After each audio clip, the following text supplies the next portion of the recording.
Why choose Kelly Chevrolet? We offer a wide selection of new and used inventory with a team that guides you to your perfect fit. Our certified pre-owned options ensure peace of mind with warranties and rigorous inspections. Competitive pricing, flexible financing, and convenient trade and services, making your dream Chevrolet a reality. Trust our experienced service team to keep your vehicle in top shape and enjoy free car washes as long as you own your vehicle.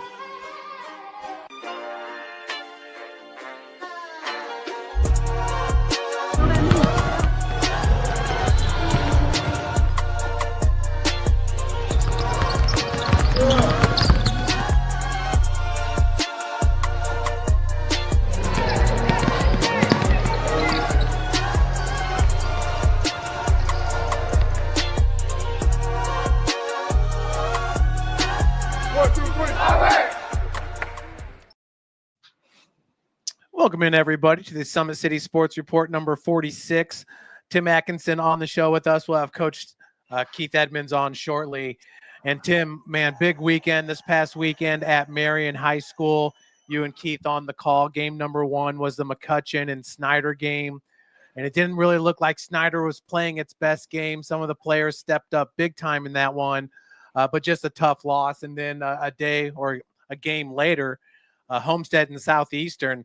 Boy, Southeastern had one of the best players in the state, and it certainly showed in that game. But great atmosphere. The teams fought hard, tough draws. Were two really good teams that they played. Yeah, extremely tough draws, but that's what you're going to get coming out of the North in a regional. Most of the times you're going to be locked in with an Indianapolis team, and then like with Snyder, with McCutcheon, and the best team out of Lafayette. There's two well-played games by the opposing teams. Snyder just didn't have their game against McCutcheon. Lily Graves, the outstanding sophomore that's already got 1,000 points for McCutcheon, played extremely well. Snyder just could not get going fully. Shout out Zy Finney. Zy Finney absolutely was dynamite against McCutcheon. And I'm telling you, Nella Matilla. I got some background noise. Coach, do you have a TV on in the house?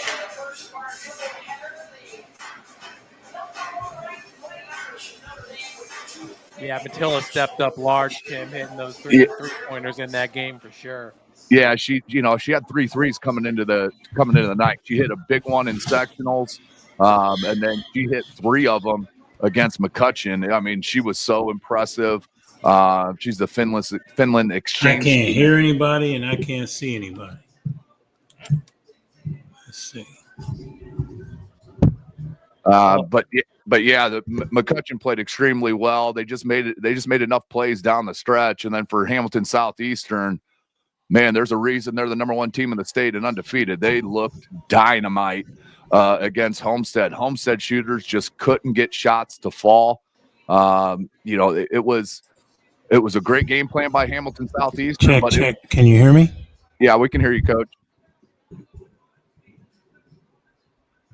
But yeah, I'm telling you, Hamilton Southeastern, they are a clear favorite to win state. They are absolutely loaded with Coach Satterfield's team. Maya Makaleski, who's heading to Indiana and Bloomington. I'm telling you what, she is special. 6'1", plays inside out. She was just draining threes. I think she may have ended up with 5 threes in that ball game. But Homestead had no answer at all to Hamilton Southeastern, and once again running into a buzzsaw there coming out of Indianapolis. Yeah, you're right, Tim. Hitting 5 out of 9 3-pointers. I mean, she's over 6 feet tall. Really didn't seem fair the way those shots were falling for Hamilton Southeastern early on in that game. Just really put Homestead in a tough spot. Yeah, I mean, every shot that went up went down. The other thing that absolutely killed Homestead, and it absolutely killed Snyder as well, is the offensive glass. They could not keep their opposing teams off the offensive glass. It was, I mean, sometimes there was possessions where they had 4 or 5, extra chances in one possession. It was a very special performance, offensive rebounding by both McCutcheon and by Hamilton Southeastern. Yeah, Tim, 9 teams in the area played in regional championship games. Warsaw in 4A advancing, Columbia City and Norwell in 3A, Eastside and Whitko in 2A. And wow, it's going to be exciting, really exciting to see Whitko this weekend. What they're doing is absolutely historic, and I know we'll be talking more about that here in just a little bit with Coach Jordan.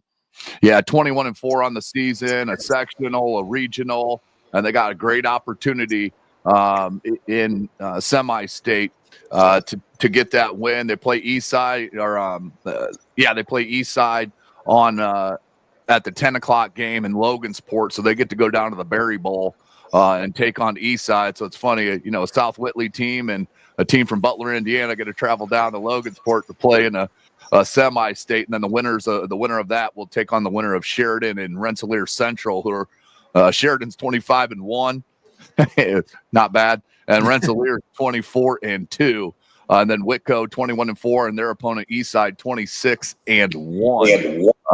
So it's not going to be an easy road by any means for Whitko. It's really exciting that Huntington North, Norwell,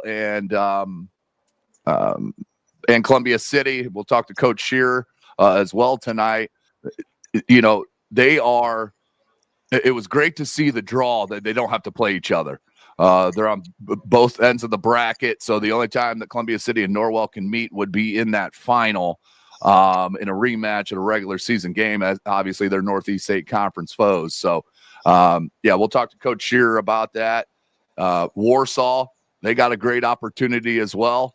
I didn't see who they grabbed, but I'm pretty sure they do not have to play Hamilton Southeastern, which is the team that no one wants to play. Hamilton Southeastern is one of the most legit teams that I've seen in 10 years, going back to the Homestead, McLaughlin and Parker days, with Graber and Kit. They were loaded, but this team, and the junior point guard that stepped up, Kennedy Holman, boy, did she have an outstanding game. I don't know, it was partly Keith's fault for grabbing her dad and talking to him before. I know. Man. But what did you think about it on Saturday, Coach? Well, I'll tell you what, and we kind of texted about it earlier today. It's frustrating to see our kids get to that point and not be able to finish the task. I mean, I guess you should feel honored that you got to that point, because it's not easy to get through a sectional and win a sectional. We just want to see our kids play a little bit better. I thought Snyder had a better opportunity against McCutcheon than Homestead did against Hamilton South. Hamilton Southeastern, I mean, goodness gracious, they probably made 6 or 7 of their first 10 shots. Yeah. And Homestead is trading 3 for 2, and that's a recipe for disaster when you're trying to stay in the ball game. I don't think Homestead played awful. It's just Hamilton Southeastern played so well, and it's really interesting because the way that Homestead tried to defend Hamilton Southeastern was similar to the way that they tried to defend did defend when they played against Warsaw. Just basically had someone face guard the best shooter, best scorer. But the difference was that Maya Makaluski just kept running, Maya Epps off screens, and eventually you get tired of getting screened. I mean, and when you keep getting hit over and over, and now your head's on a swivel, and when you lose track of a great shooter like that, because instead of her just cutting to the basket, now she was flaring. She was coming back off screens wide open. You give her a look, and that's a wrap. But I do think moving forward, I don't think McCutcheon has anything for Warsaw. I think if Warsaw plays the way that they're capable of playing, I just can't see it. And again, it's only in one game, and so I'm sure the people from McCutcheon's like, hey, you said we didn't have anything, against Snyder either. I just think Warsaw and Hamilton Southeastern is going to be a barn burner. I just think that game, because I think that Hamilton Southeastern will beat Valpo, even though I like Valpo. I like Lily Barnes. She's one of our kids that played in our program and tremendous player, one of the best players in 26 class. But if Holman plays the way she's playing and Stidham plays the way that she played, and then Maya plays, again, I think Maya is Miss Basketball this year. I think, if those kids play the way they're capable of playing, Hamilton Southeastern is going to be tough to beat.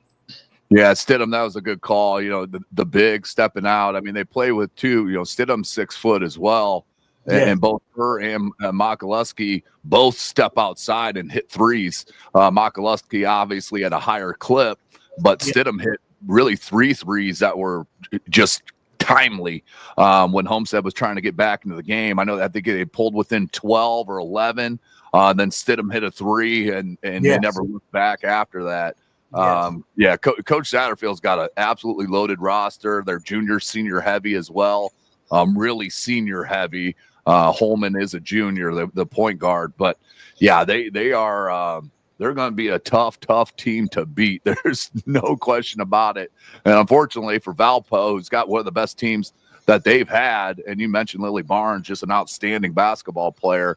That's going to be a tough fix. But that Warsaw Hamilton Southeastern semi-state final on Saturday evening, that could be one for the ages. Yes, no doubt. No doubt.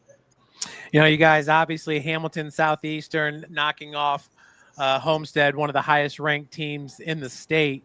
Other than that, when you look at these semifinals here, outside of Warsaw and Hamilton Southeastern, the next highest ranked team is Bloomington South at ranked number 15 in the state, and that's in the coaches poll where they don't have any classes. But once again, a bunch of these heavyweights are knocking each other out in the early rounds, and you don't have a Noblesville or a Brownsburg or some of the top teams that you might see. Yeah, exactly, Jeff. Well, guys, it looks like we have head coach Justin Jordan joining us now. Coach, congratulations. One heck of a season that you guys are putting together, and a heck of a program that you're putting together, starting off with, I think it was 1 win your first year. And now you guys are 21-4.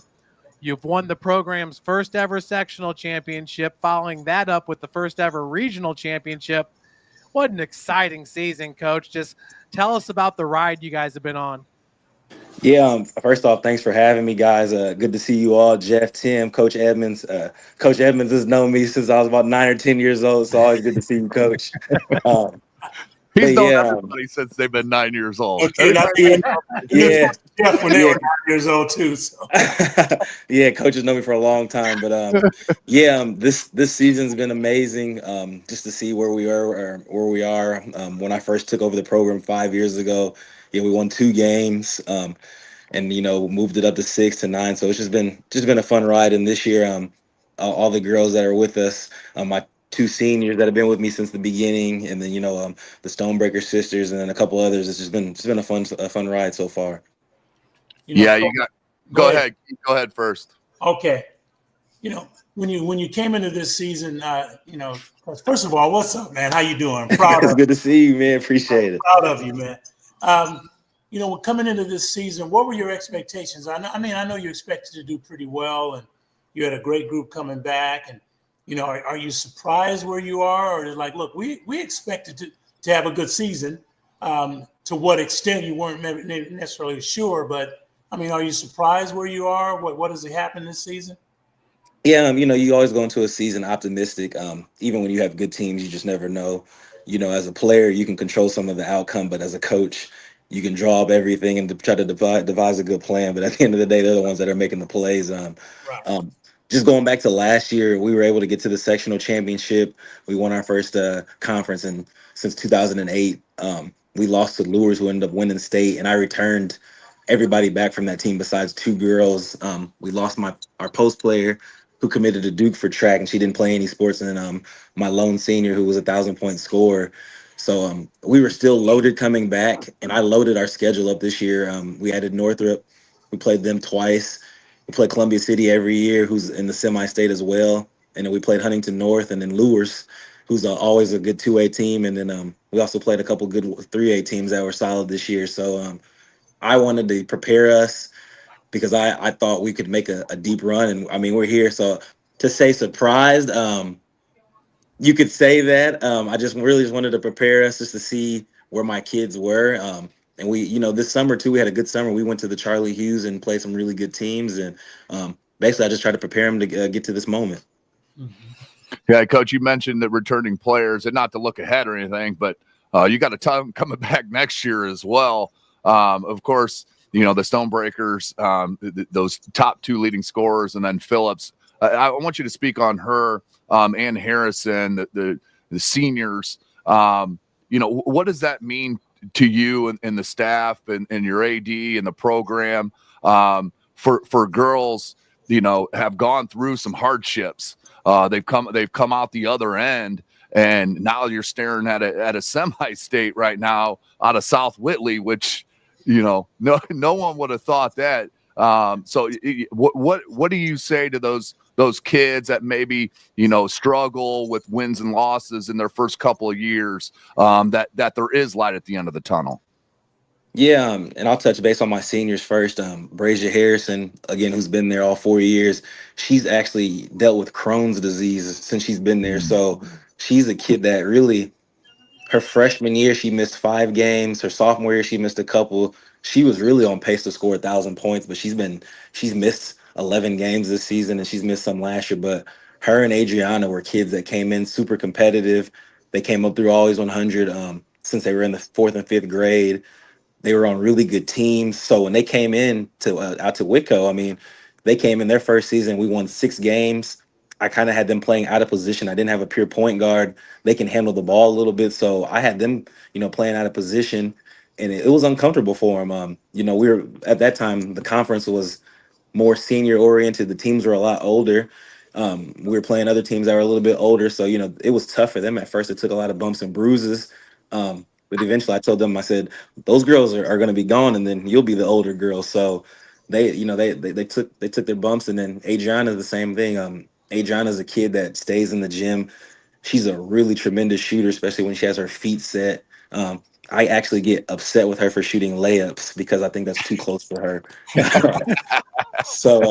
But she's a hardworking kid, and she's really, really close to getting 1,000 right now.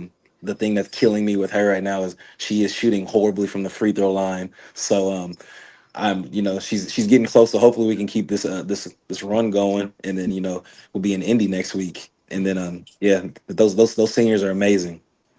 Yeah, you guys get to go down to the Berry Bowl there in Logansport, which is one of the top environments in the state of Indiana. We've been there several times, mostly for boys regionals, and it's a special place in there when you're walking in and you're looking down on the floor. And have you talked to the girls about, hey, we're about to go in one of the meccas here in the state of Indiana. We're playing a team that's not far from us.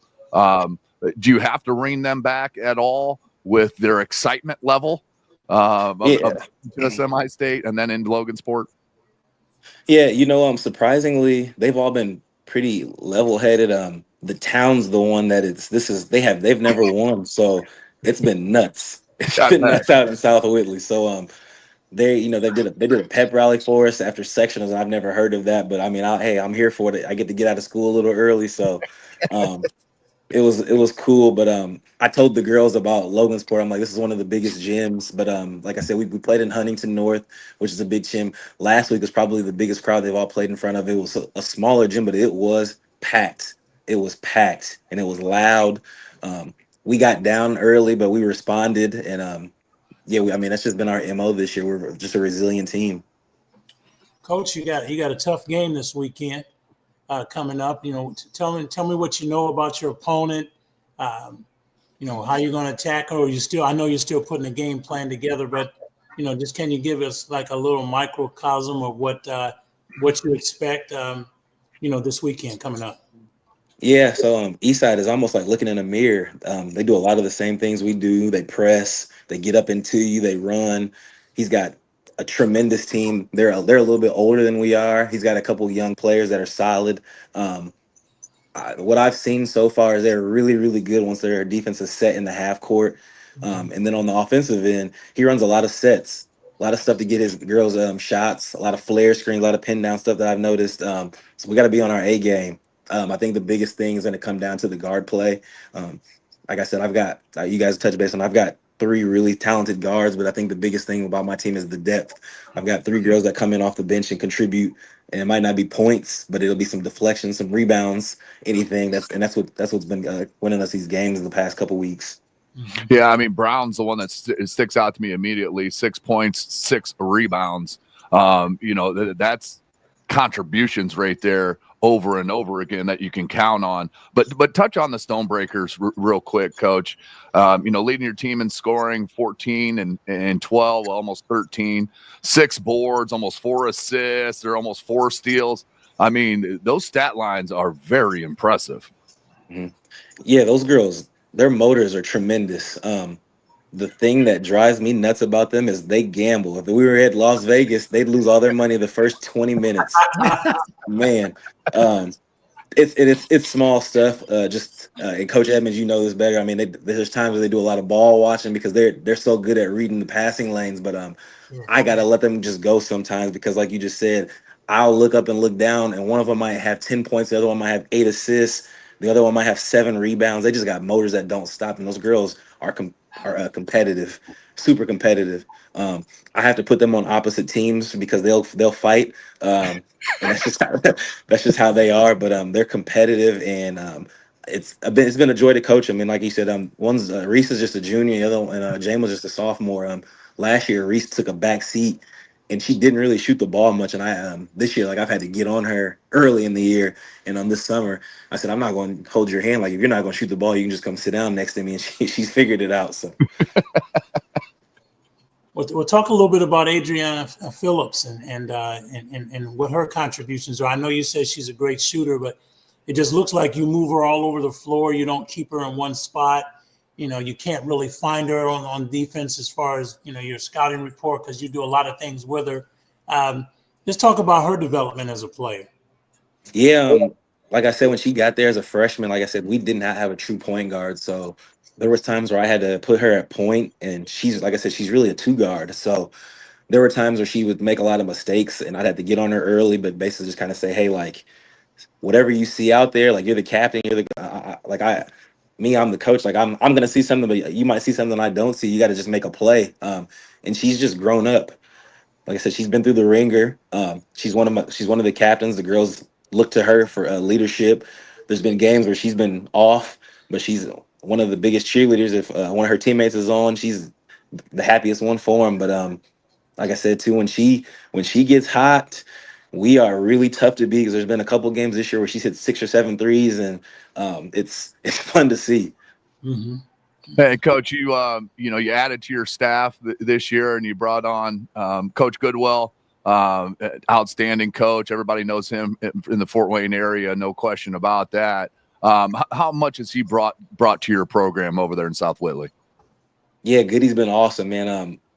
All three of you know me. I'm a high energy guy. I'm not sitting down. Goody is about 10 times me.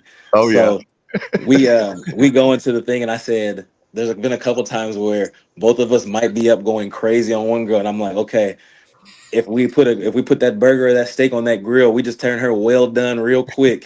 I said one of us is gonna have to be the seasoning, and one of us will have to be the one that's cooking. We can't both be grilling her. So yeah, he's been awesome, man, and he's another person. He's known me since I was a kid. So being able to do this with him has been awesome, and the girls love him. He comes in, he's like a big kid, man. He comes in from school or whatever, and he's joking with them or whatever. And it's like he's just a treat to have. Yeah, he's one of those that the smile you can see as soon as he walks in the door. He's about as genuine as he gets, but super intense, like you mentioned. Has he talked to the girls? He's been down this road when he was assistant at Southside with Juanita. Has he brought some of that knowledge as far as, hey, this is what we got to do moving forward through sectionals, regionals, and so on? Yeah, he's touched base on it a handful of times. That team he had in 2013 with Juanita was a special team. They were super talented, athletic. And he's talked about that. He's tasted what it would be like to get to that finish line. And he's like, we got the recipe. We have a really talented team. We can get there. And it's just been, like I said, it's just been fun to coach and fun to see. But yeah, he's been a tremendous asset to us this year. Coach, you talked about this past weekend, the atmosphere over there at Caston High School, showing a picture of the gym right there. You said it was a smaller gym, but a packed house. Do you feel like half of that was the Whitko community? Oh my goodness, yes. I met some alumni from the 70s. I met administrators that I've never met. There was people that I had never met in my life from out there that came and introduced themselves. And one of the alumni, she was in tears because they've never won a sectional or a regional. And she gave me a big hug afterwards and thanked me. But it was just awesome, man. And like I said, even when we were down, there were people up the whole game going crazy. It was just fun to see, and it was fun to be a part of. So, hearing all the alumni administration getting all excited, everybody loves a winner. And for you to bring that to Whitko, we talked about it, 2 wins in the first season, or excuse me, I think that was the second season with the current seniors that you have right now. No, that was the 6 wins. It was 2, yeah. Yeah. But wow, Coach, just talk about that a little bit more if you can expand upon it. Administration, I mean, are the teachers and stuff coming up to you getting ready to renegotiate your salary? Yeah, it's been fun, man. The administration's been awesome. I've had a lot of different principals and the superintendents since I've been out there, but the current ones I have are amazing. The support's been awesome. There's a lot of the teachers that have been there since I've been there. A couple of them have been there for 20 plus years, and they tell me all the time. They thank me and just congratulate me, and they welcome me with open arms. My first couple of years there was a couple of times I'm like, I don't know if I'm cut out for this. There was times I wanted to drink gasoline after the games, Right. but I stayed with it. They were. I mean, there's just a certain way how I coach. I'm hard to play for at times, but they just let me coach.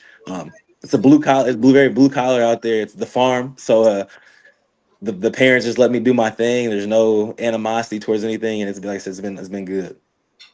When you come into a program and you got to change a culture, sometimes, I mean, and we had to do it at Elmhurst, coming in and the expectations weren't good. I came into a program that we had graduated 10 out of 12 players. So basically I had to start all over again. Did you give yourself a time frame? Did you say, look, I'm going to see where we are after about 3 years. And if we aren't going in the way that I want to go, then I'm going to step away? Or did you just say, look, I'm riding this horse as long as I can, as long as they're happy with me, I'm going to keep going? What was your mindset coming in? Yeah, my mindset going in was I wanted to change it right away. And I will be the first one to tell you when we won my first game against Northside, and then my optimism took over after that, and my optimism got shot down like a duck if I was getting hunted.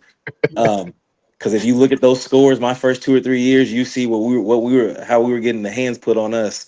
Yeah, And I had to lower my expectations and basically start from scratch. The girls that I had at that time were a bunch of hardworking kids, amazing kids. They gave me everything they got, but at the end of the day, we just weren't that good at that time, and I just had to weather the storm. In my second and third year, that's when I was working more in the feeder. I started to see some younger talent. I poured into those younger kids, and now I'm reaping the fruits of the labor. Mm-hmm. Mm-hmm. Wow, Coach, when you say you poured into the younger kids, because the more and more we talk with coaches, and it really doesn't matter what sport it is, could be wrestling, gymnastics, football, whatever, it's all about your feeder. And you identified your feeder system early on, and then you poured into the kids. Can you just tell us a little bit more about that? Yeah, so when I first got there the first year, I did a youth league just to get familiar with everybody. And it was decent. It wasn't as good as I thought, and it was COVID. When I came in, COVID was still going on. Mm-hmm. So once I got familiar with everybody, it started to take off. And then there's just a couple kids that you'll see in each grade. I see the best in everybody. I think that's just a trait I got from my mom and dad, especially my dad being a coach, and Coach Edmonds knows that as well. If I see a kid that I might think that has some talent or something, just anything, if I see something, I'm just gonna pour into that kid and try to show them the ropes and basically just kind of give them a blueprint. Like, you can do this. This is what can happen. And basically, I mean, I think every single one of you is a father. I am too. You want to show your kids, you can get show them the blueprint to be successful, and then kind of just go from there. Boy, Yeah, it sounds like they've taken that blueprint and ran with it. Yeah, there's no doubt. That's carbon copied right now in Whitko. There's no question. Coach, how do you handle a semi-state? Your first time there, it's not like the old days where the regional was a 2-game. Now it's a semi-state. That's the 2-game. What's the plans there? Have you already set up? Are you going night before? You go early morning? Do you guys have like a hotel conference room? Is there space at Logansport? Just in case you guys win. What's the plan and what all goes into that? Yeah, so I'm very superstitious. So and my superstition has just gotten all messed up the last couple of weeks because when we went into Bluffton, we practiced there the week before. We didn't practice at Caston last week, and we won both of those games. So I asked the girls, I'm like, well, what do you guys want to do? I'm like, you guys want to go practice? You want to stay here? So we're gonna go practice there on Wednesday, I believe. Okay. And Barry, my AD, a singer who's been awesome for me, he actually asked me if we wanted to stay on Friday night. So we'd have to get up early. So I'm really for that. I gotta wait to see what the girls do. But my team being who they are, not an arrogant team. They basically were like, well, obviously after we win the game, we'll stick and get some food and then do whatever. And I'm just looking at them. I'm like, you girls are nuts, but you guys are competitive. I'm not gonna say nothing else to you. But Right. yeah. So and my motto and thing this year has just been one possession at a time, one game at a time. So hopefully we take care of business, and then after that game, hopefully we're still playing at night. Do you already have your assistants looking at Sheridan and Rensselaer? Like checking them out just in case? Are you preparing for that at all? Or is it more of as you get closer, then we'll see what happens? I have not. I actually watched Rensselaer earlier in the year, looking at the two-way polls. I have not seen Sheridan. The girls got to see a little bit of Rensselaer before we left. The biggest thing that I saw that stood out was they're a very big team. Even their guards are pretty tall. They got some size. But yeah, like I said, we got to wait to see what happens after this game. I truly believe too, whoever will win that morning game, I think they would win the championship game. Like I said, Eastside's a tough team, man. Yeah. They're good. Mhm. Yeah, they've Coach, done great things up there in Butler, both on the boys and the girls side over the past several years. Yes. Yeah, and Lincoln Carter, their wrestler, just knocked off a defending state champion. They're doing a lot of good things at Eastside. Coach, your first season, it's kind of funny because we talk about the 2 wins. You won your very first game that year against Northside. Right. What were your thoughts right after that game? Did you think, oh man, I got this all figured out? Like this coaching thing is easy. No, I did not. That first win, it was great, and I think it was good for the girls because they had only won one game the year before. But when we after the game, I had told my assistant at the time, I'm like, this was very hard for us to score. I had been so spoiled the years prior because I'd been doing AAU, and I had a Emily Parrott that's at St. Francis, or a Megan Busick, or a anybody, or Sydney Freeman that I worked with or coached. So I went from coaching those girls, and Sydney Freeman's balling right now at IPFW, and then. And this is no knock on my girls I have now, but then I'd go out. When I drove out to Whitko the first time, there was a llama on 14, and I'm like, what the hell is going on?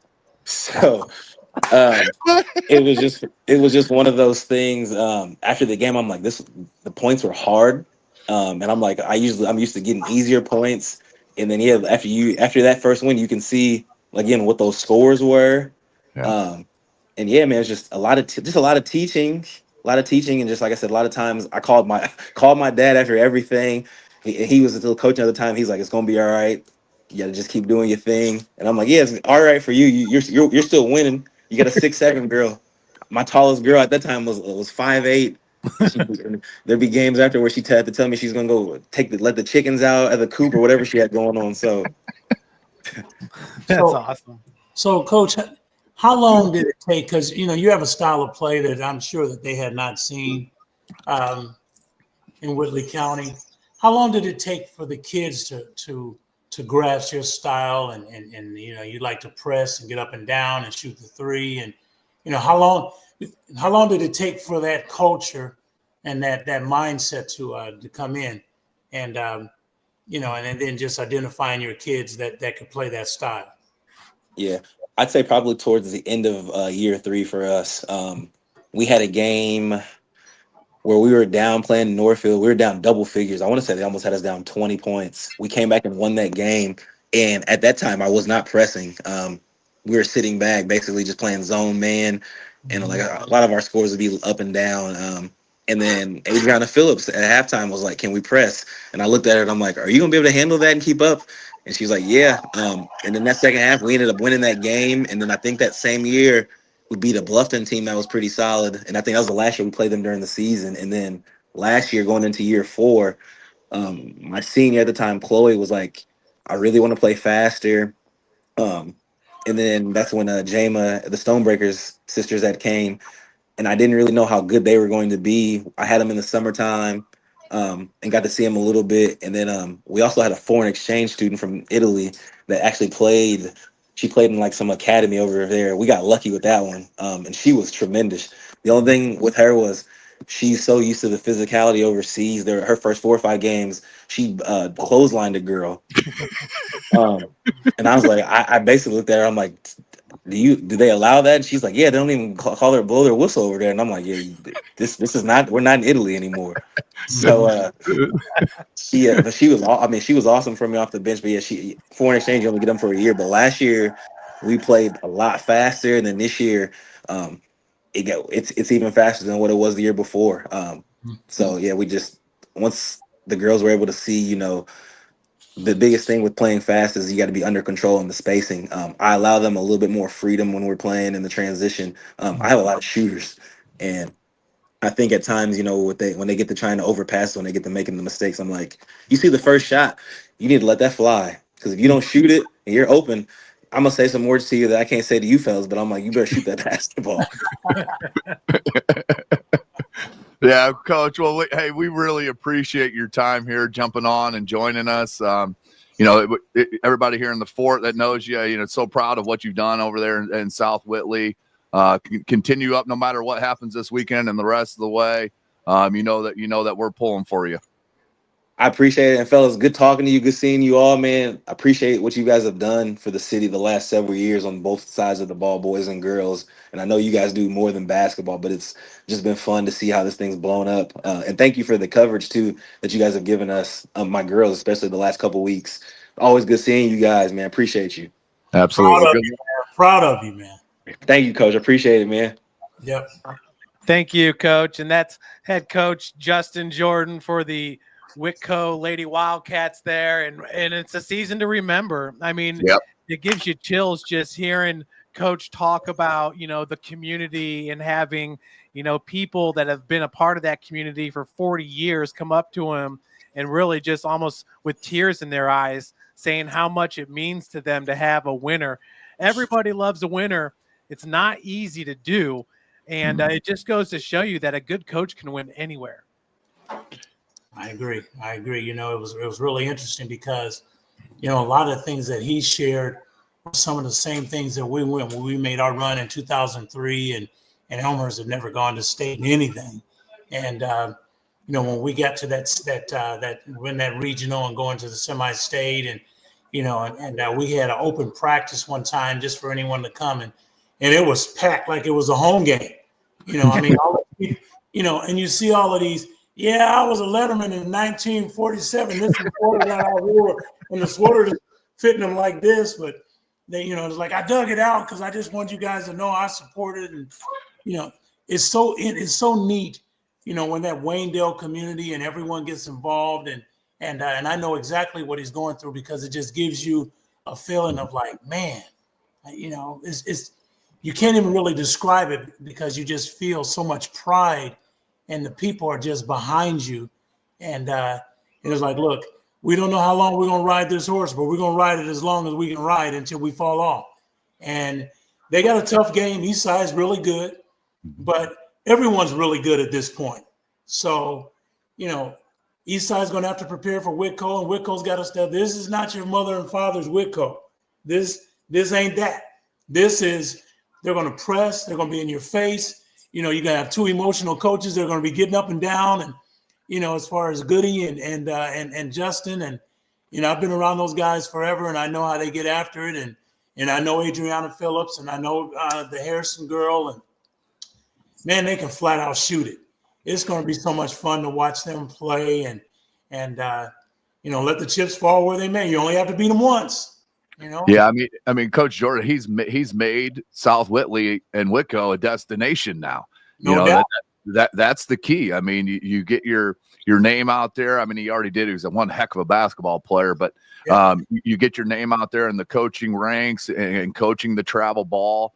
You get known. You get people. You get to know people and parents, and you know how it is, Coach. I mean, your umbrella really starts to widen when you're coaching travel basketball. Well, yeah, and those kids that are on the border between Homestead and Whitko, they start taking a look like Homestead's loaded. I'm not going to get an opportunity. Here's an opportunity over here. Mm-hmm. And I tell you, I'm not saying that they're in competition necessarily with Homestead. I'm just saying that, if there's another option, option A or my option B might not be so bad. So yeah. Yeah, that State Road 14 is probably getting some quite a bit of wear and tear just from Justin and Goody going back and forth. House is being built over there now. I'm telling you. It's a straight shot. You get to the four-way. It was a four-way stop last time I was out there a couple of years ago. Yes. You take a right, you're into town.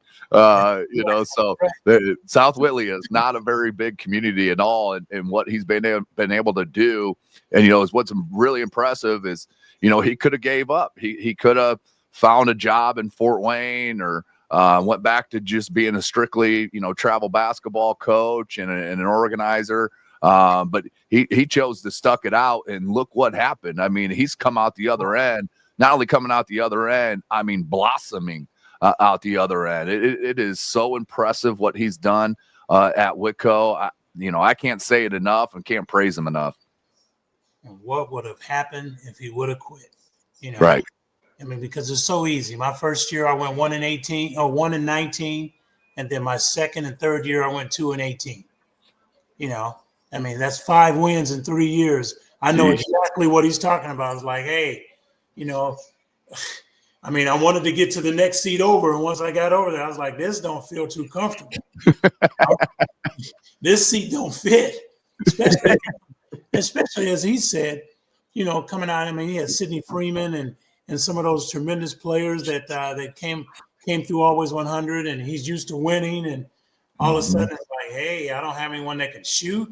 That's always been something I've always taken for granted. So I'm proud of him for sticking with it. Yeah, well, now he's going to always be known as the coach who brought Whitko that sectional championship.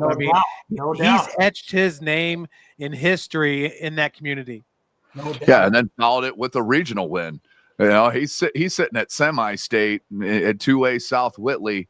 I don't know how big. It's probably about the same size as a Butler, where Eastside's from. It's probably similar enrollment.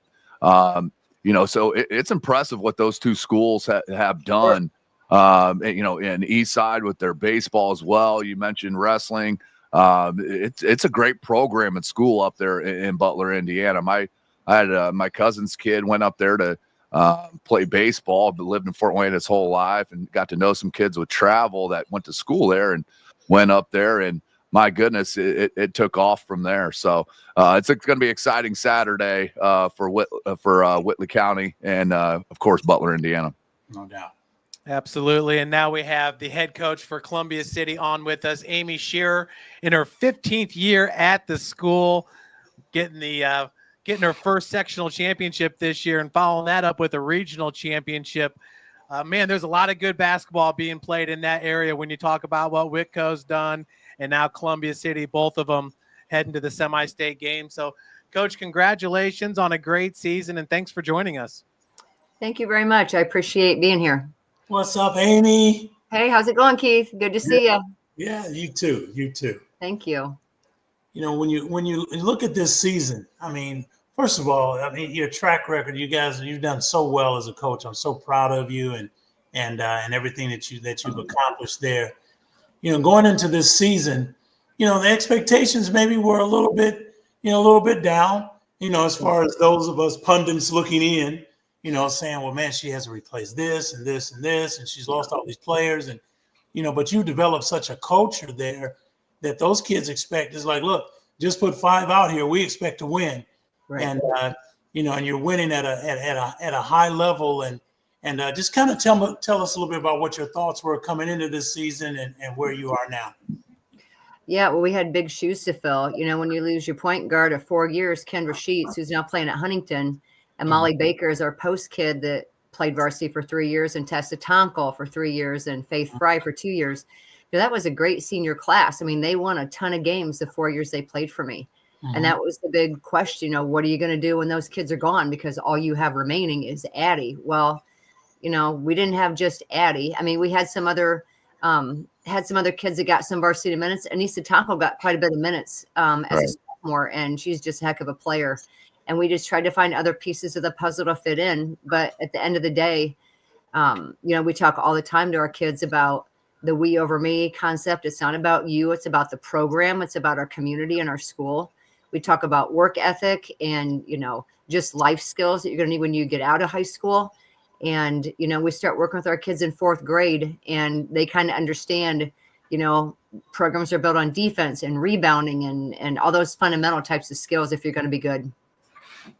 Yeah, Coach, you guys dropped down to 3A this year, so you didn't have to face that daunted Homestead team that's been in your way the past several years.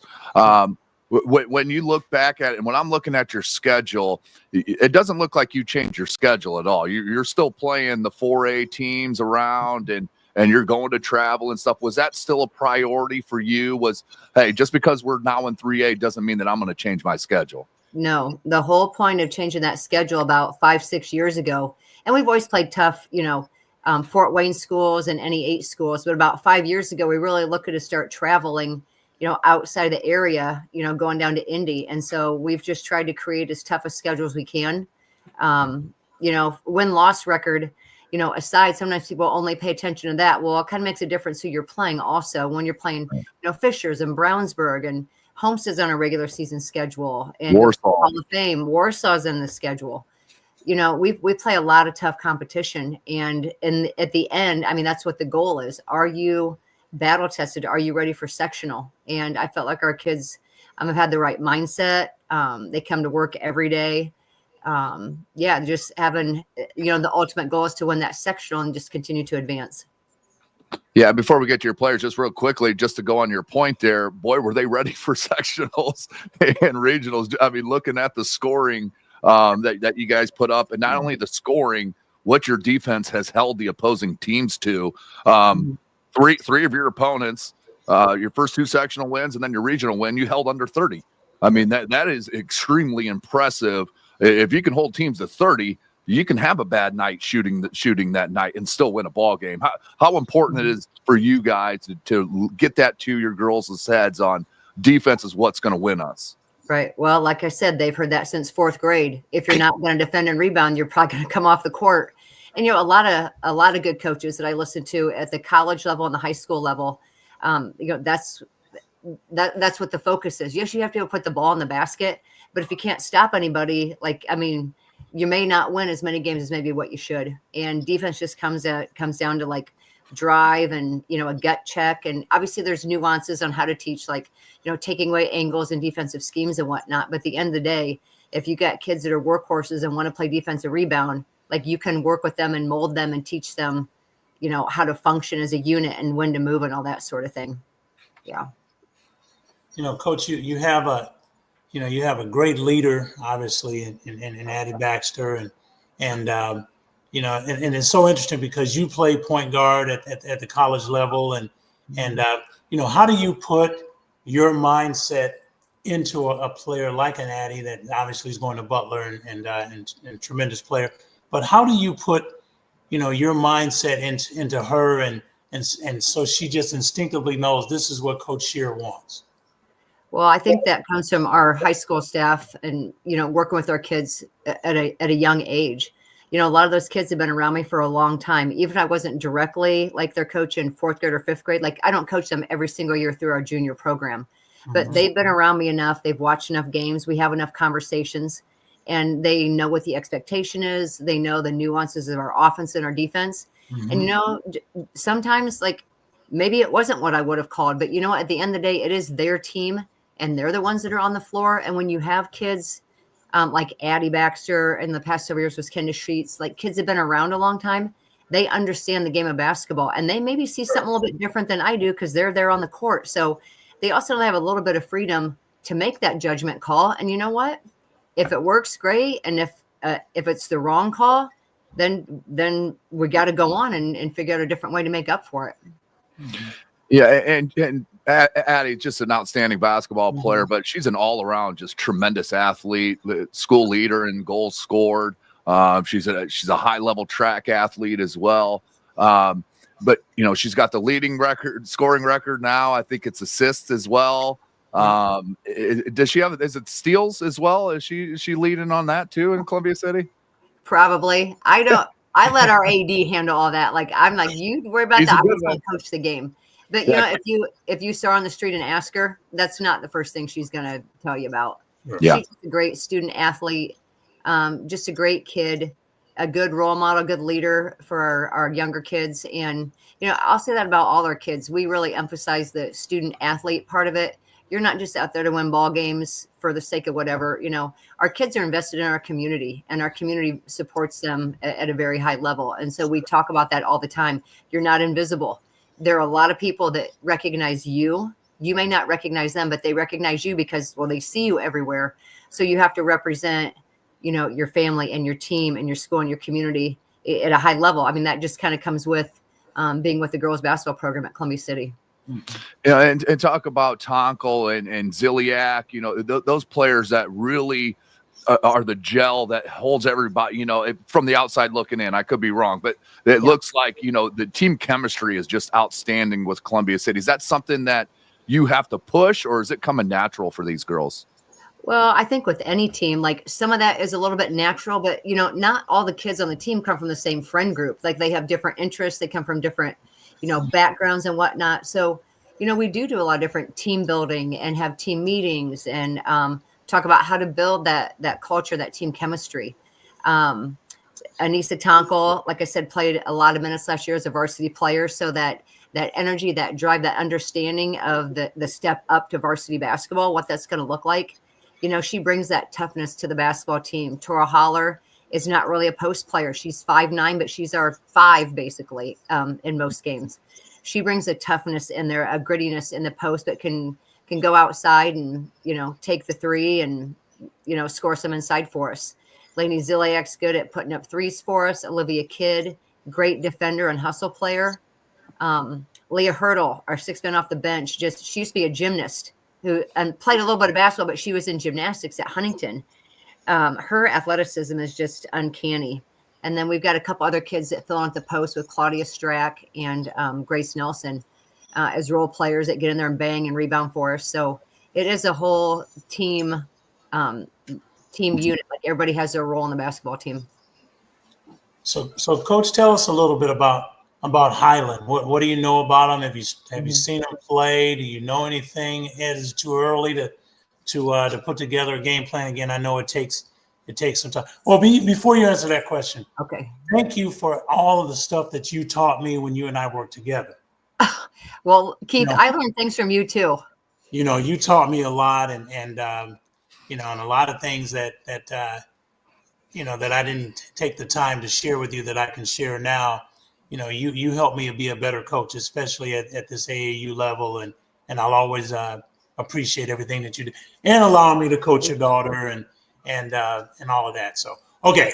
Well, I appreciate that. Thank you. So I've never said that, and I just wanted to make sure I got that out. But what do you know about Highland and some of the things that you have to prepare for with them?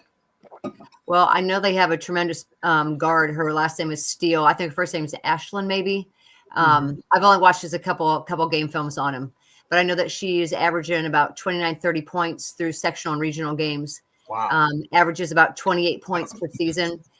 She's a lefty, about 5'8". She can get to the rim. She's got a nice pullback jump shot, mid-range, can put up threes also. The team just kind of revolves around her. They want the ball in her hands. They want her scoring. They got a couple bigger post kids that like to screen a lot, set a lot of high screens for her to try to get to the rim. They got a real feisty point guard that can get to the rim super quick, just hounds people on defense. I don't know that they're so much a running team from the looks of it. I think they try to want to slow it down, run their continuity sets in half court, and try to find ways to get number 11 a lot of shots during the basketball game. So we're going to have to try to take advantage, and, we're not going to outsize them, which most teams we don't. So we're going to have to try to pick the pace up and try to make it a full court game and get the pace picked up. So do you concentrate more on what you do as opposed to what they do? Or do you kind of look at it as, we're just going to try and get a feel for the game and then make our adjustments as we go? I mean, I know you're going to obviously do that, but, sometimes when you get to this level, of play, you don't want to try and change a whole lot of things. It's like, look, we're just going to stick with, it's almost like when coaches say, we're going to dance with the girls that we came with. And, we're not going to change anything. We're going to do what we do and let them make their adjustments, as opposed to us trying to throw out a bunch of new stuff in. Because you don't really put any new sets or anything in, or do you just stay with what you got? For us, this is just from personal experience, multiple years ago, we always learn every year as coaches, like what's going to work, what's not. But, sure. I kind of learned the hard way that if you try to put something brand new in, a week heading into sectional, or like a week heading into a game, it's not maybe going to be super successful, because your kids have to be comfortable. It has to be something they've tried and they've practiced and they've work through the kinks of it. So not to say you don't put a few different nuances in of a few different things, but yeah, we're going to try to stick with our, things that we generally do with a few minor tweaks here and there. I would say the majority of our time is focusing on us.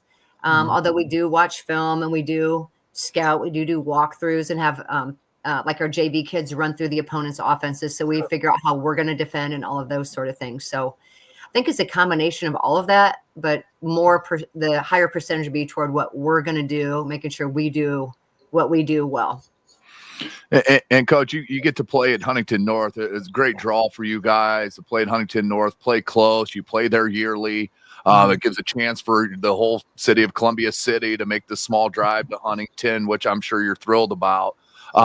With the familiarity with the venue, do you still have a weekday practice there this week? How early is the plan to get there Saturday? How do you adjust to that? Yeah, well, every team was given an opportunity to come practice at Huntington this week. We just had that meeting today. So yeah, we'll go down midweek and have a practice, just get it. It's different when you have an actual practice other than just playing, like just trying to get a feel for the floor and all the different, the paint schemes, the background, just all the nuances of a new gym to go play in. So we're looking forward to that practice. And we don't necessarily have our itinerary set for Saturday. We're still talking through that. The kids have a routine they'd like to go through. So they have a certain amount of time they like in the locker room, a certain amount of time to shoot prior to the game. So yeah, well, we're not going to get there too crazy early and have kids sit around and for 2 hours and just think about it. But yeah, we'll get that established here pretty soon. And my last question, is it hard? I mean, it's great for us in the media that you guys are opposite of Norwell in that bracket play. Is it hard to get your girls to keep focused on Highland and not overlook them and look towards another rematch with Norwell? I don't think so. We've talked about this all season long.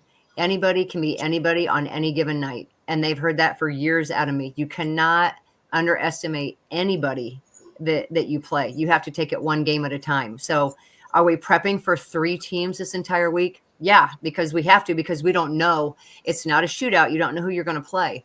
But with that said, Highland, they're the most important team on our schedule because they're the next game. And those are not words that, they're just now hearing. They probably think I'm a broken record, okay, old lady, you tell us all the time. But yeah, they've heard that for a long time. Like, it is the most important game because it's the next one. You can't, look past that. Coach, this is a proud program, and you win the first sectional championship in 25 years for Columbia City. Can you just share some experiences that you've had with the community and the administration, the teachers at Columbia City, just what this has meant for your area? It's just a great opportunity to bring that sectional title back to Columbia City. I remember the kids that were on that team that won sectional when they also advanced to state. I was coaching at Huntington North at the time. When I was in high school, like I played at Columbia City High School. I played for Wayne Krieger, won 4 sectionals, 2 regionals. So that's always been kind of my dream job when I got out of college at Evansville, was to get back to Columbia City. And hopefully one day, as a coach, see if I can get a sectional title. But we just have a fabulous fan base. Our community support is so good. They've always supported girls basketball. It's always been really, really good, way back in the day when I played, even up until now. So a lot of business support, a lot of individual support, teacher support. It's nice to coach in a community that has that community backing, where the stands are packed every night. You see people at Walmart or at the gas station, like you go out in town and there's always people that are like, hey, got to see your kids play. Great job. And, may or may not actually know who they are, but, we're very visible because they come and see us, or they see us on live stream and whatnot. Mm-hmm. But it just does a lot for our culture also. All of our athletic programs kind of feed off of one another. And I would hope, and I think that they all feel that they are of great importance. Our girls cross country team went to state. We sent like 6 female wrestlers to state. We have boy wrestlers going to state this weekend. So that whole that we over me concept that we talk to our kids about in basketball, I feel like that's permeated into other sports now that we're on that new campus where all of our kids are all together and we're in more contact with the coaches and the other athletes. But back to your question, girls basketball is a big deal at Columbia City, and I'm very proud that our kids were able to get that sectional and regional championship this year for the community in their school. Absolutely. Well, congratulations, Coach. Keith, did you have any last words for Coach? Well, I don't think I can tell her anything that she doesn't already know. I do want to say, Amy, I'm proud of you. Thank you. You're a tremendous coach, and you're one of those coaches that doesn't always get mentioned. When they start talking about all of the coaches in the area, you just go about your business and you do what you do, and you build a tremendous program. You have a great culture there, and just proud. I tell you what, I'm coming. I'm going to be there. I want to see it,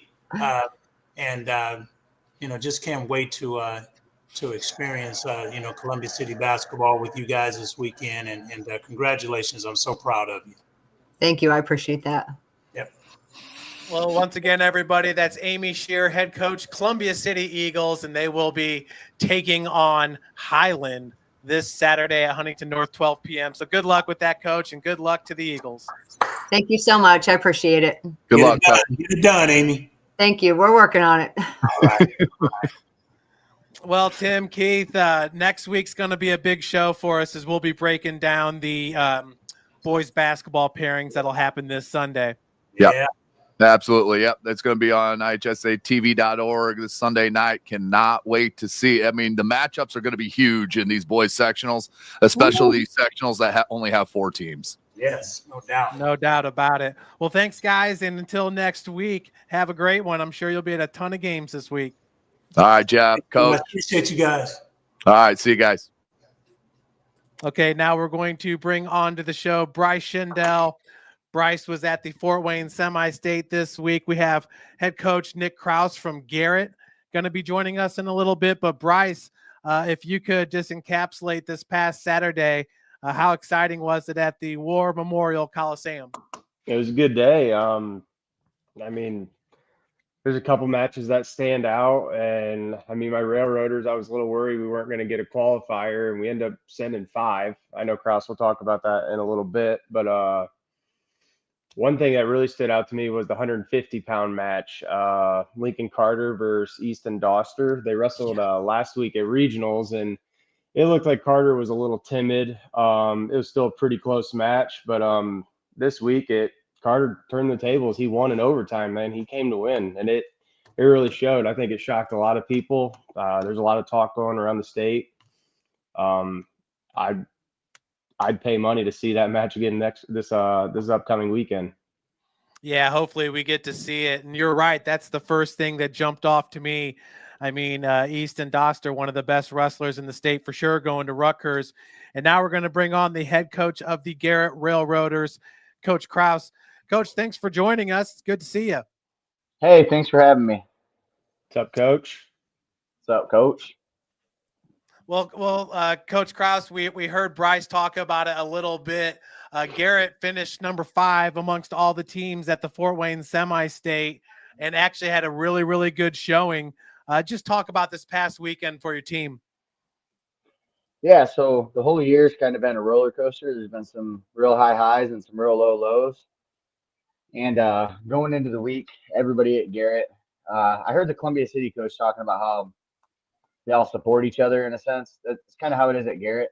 So all the coaches of other sports and teachers ask me, like, so what are your chances? And I'm like, well, honestly, we didn't get that bad draw. We had winnable draws, a lot of 50-50 matches, so we still had to go out and perform. But our goal was to get 6 through. Off the record that my kids didn't know, so it's on the record now. But I'm like, if we get 3, I'll be content. If we get 4 or more, I'm going to be happy. That's what I'm shooting for. I was going to be really disappointed with less than 3. And having 5, obviously, that's something to be really proud of and something to build upon. And our kids worked hard. Even the match we lost, our kid wrestled hard. He just got beat, and we got to get better at some stuff. Wow, Coach, that's really impressive considering the fact that 2 of your better wrestlers also did not make weight in the tournament. Is that correct? Yeah, yep. Wrestling's tough, and unfortunately, that happens in wrestling. Happened across the state quite a bit this year, and just overcome, next man up, and wrestle with who we have. That's all we can do. Absolutely. Bryce, did you want to talk with Coach or go through any of those matches from this past Yeah, Saturday? I got a couple of them. First was Ramon's match. It's really just Ramon and Reynolds, the 2 that really weren't picked to go. You know, they a little bit of the underdogs going through, but Ramon's first match, like, just walks through it, man. I thought he had it, and then I was like, oh crap, he's tanking, and then I'll let you take us through it. So to sum up Ramon, and I've told Ramon this, he's very good, but doesn't always believe he's as good as what he is. Even the Yorktown coach, I'm pretty good friends with him. He's like, we couldn't get a read on him looking at his results. And I'm like, that makes sense. So Ramon was in control, and we thought we were going to control that match the way it started. And then the kid went to hit a Peterson, and I'm like, man, Ramon's got to stop this. He's got to feel this coming. It was pretty telegraphed, and he doesn't. And then he keeps wrestling through it, as he does. He wrestles pretty hard and takes a shot to the nose, and I couldn't tell where he got hit. So I was a little concerned going over there. Turned out the kid headbutted his nose, not on purpose. It wasn't bad. They both went to shoot at the same time, and his nose was smashed. So at that point in time, I'm like, all right, how's he going to react? And we just told him, like, hey, get up and get your 1. And I'm like, and then take him down. Well, he got a reversal, and then we're like, cut him. And he's very coachable, especially, like, he wanted to win. You know, he was wrestling really hard, cut the kid without hesitation, took him down, rode him out. I think actually our first round, I think we scored 15 or more points in 3 of those matches. They were crazy matches. Dude, wild. I was kind of screaming. I was up at the suite. I was like, you guys got to cut him. That kid was scoring all of his points on bottom. Yeah. Yep. For sure. The other one was Reynolds, man. Like, it just take us through his whole state series. Like, if he didn't beat Lothmer in sectionals, he was probably going to get a real tough draw, you know, just take us through his whole series. And then especially his stick around match. I can't get over that. Well, it's kind of been the last 2 years with Reynolds. Last year, him and McGrant had wrestled in our duel, and he got pinned in 14 seconds. He got lateral dropped. And then he draws McGrant first round of regionals, and that was considered a pretty big upset when Reynolds beat him. So, like, he's kind of got a flair for the dramatic. And then this year, I don't think Reynolds pays attention to Indiana Matter brackets. I'm just going to say that. But we're like, hey, this is a really big match. You need to win this, because we thought he was capable of winning the sectional if he could get through Lothmer. And Lothmer came out and hit this ridiculous. I have to rewatch it again on Huddle. Some type of inside trip move that you just don't see heavyweights do. It was really impressive. And I'm like, I look at Poppy. I'm like, we're going to have to hit something. And he got an underhook locked up. And I'm like, you better go. If you're going to go, you better go.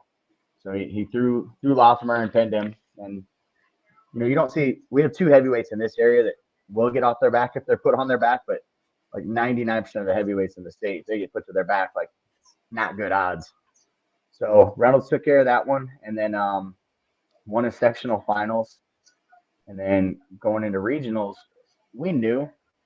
I'm friends with a lot of the people at the fort and around this area, and we kind of made the comment early on in the year, Carroll Regional might run all 4 through the state. Now, Reynolds started a little slow, and I think part of that was due to our football team going to semi-state. Took him a long time to get in shape, and then he had a bout with influenza A. So I think he's starting to hit his stride, maybe about like mid-January, end of January, he was starting to hit his stride and wrestle like we thought he could. But Baker, he was 0-2 against from Belmont. He lost him at the Al Smith 6-0 or something. And then at Team State, we lost 6-1, but it was actually really close. Reynolds took a poor move off the bat, gave up 3 points, but then was chasing a takedown in the third and was really, really close to getting it to beat Baker at Team State. Missed it, and that kid scored a takedown in the process at the end. So we're like, this is a winnable match. Like, you can do this. And I'm going to be completely honest. We didn't look too far ahead to that ticket round. We're like, we got to beat Baker. So then he beat Baker, and then the Heiner kid is pretty good. When I look through all his results, I'm like, oh, man, maybe we should have looked a little further ahead. Like, this Heiner kid's pretty tough. He wrestled Trevi Hillman Conley really tough. He beat some good kids. And I watched some film, and I didn't realize he was like 6'4" until he was next to me. And I'm like, all right, this is going to be awkward. And then there was born the Reynolds recliner. How we pinned the kid to go to state. Jeff, I wish you could have seen it, man. It was like he was just trying to keep his little short body, his little toes in bounce. And he just had this kid like hooked. It was crazy. It was insane. During that, one of the coaches made a joke to Coach Poppy. They're like, you were trying to work that pin call. He goes, no, it was Krause this time. And I was. I'm like, oh man, dude. Reynolds. I'm like, you're really close to pinning criteria. And I was using the proper terminology because I was right in the referee's ear. I'm like, oh, that pin criteria is very close, Jacob. Keep going, buddy. Come on, you're almost there. Oh, that's very close. I was screaming at you. I was like, Krause, push your shoulder down. You're right there. Like, yeah, so when they called it, I was so pumped up because Reynolds does not always make the best decisions when he wrestles, but there's never a lack of effort from that kid. Even love Reynolds. His first day back in one of his duels, he was coming back from influenza A, and honestly, he probably shouldn't have wrestled. The fact that he managed to only lose by points that day just says something about him. Like, he's a very tough kid. Well, what do you guys feel like you took away from that loss to Caleb Evans? I mean, Caleb Evans, we've been tracking him throughout the year, and it seems like he just keeps getting stronger and stronger. Reynolds ended up with a 8-2 loss against Evans there in the semifinal. Evans going on to take first place. But did Reynolds feel pretty good about his match with the Homestead wrestler? He's indifferent. I don't think he ever feels good unless he wins. I mean, honestly, that's just how he is. But the one thing as a coach that I take away and I put in the back of my head is like, all right, we need to figure out there's going to be some kid like Evans next year that you have to go through. How can we get on some offense against him? How can we be in a better stance and stop that massive double leg he has? You know, because there's going to be somebody like him that shows up at heavyweight. There is every year. And just what can we do? We have to work with what we have this year and maybe add a few tweaks this week to see what we can do to beat the Warren Central kid and then go on from there. But like just moving forward, we get Reynolds back for a year and we don't want to be complacent. So how can we get him to another level? And that's Evans is like right now a kid that might win state. He's a hardworking kid, and Caleb would tell you, I know Caleb pretty well, like from going to the fort, that he wasn't a world beater last year. He was a good wrestler. He just worked his butt off. And so is Andy in that program. That's a testament to him and Homestead. And why can't we do that next year? We can. Might not look like Caleb, but yeah, Reynolds is himself. That's all right. Yep. Well, and you can see he's on the bottom half of that top part of the bracket there at the state finals. And like you said, he's going to be taking on Jakari Markey from Warren Central, 26-5 record. Yep. So probably the best draw he could have got. Yeah, it's the best draw we could have got. That kid is good. I watched film on him. I'm sure they watched film on us. They got good coaches at Warren. We have one common opponent, I believe, and it's Baker. He lost to Baker at the Al Smith, and we're 1-2 against Baker. So it's heavyweight. Anything can happen, and hopefully it'll go our way. We're certainly working for that. But yeah, I was happy with that draw. I mean, if you get fourth place, like you're going to get a 1. So Yeah. and heavyweight's crazy. Yeah, we were saying that going into semi-state, we felt like the best wrestling class was probably the heavyweight class there at the Fort Wayne semi-state. Yeah, probably, honestly. Obviously, 150 was pretty good with those top 2 right there. But yeah. Yeah.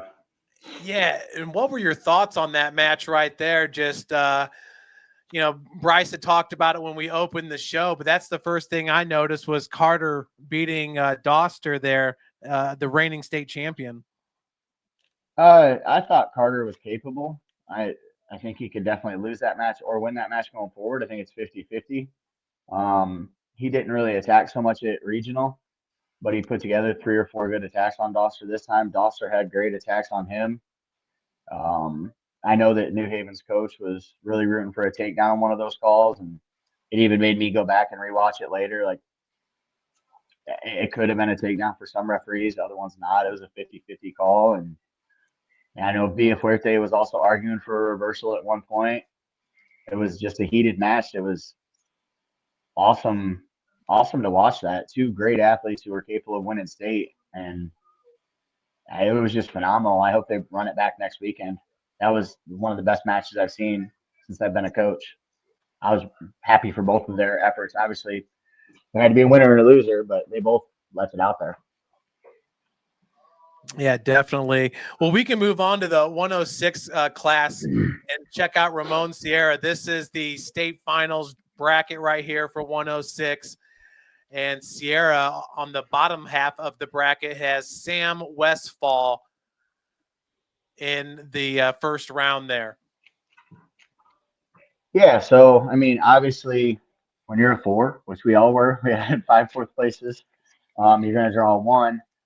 I would prefer Sam Westfall over Travion Ducking, for example.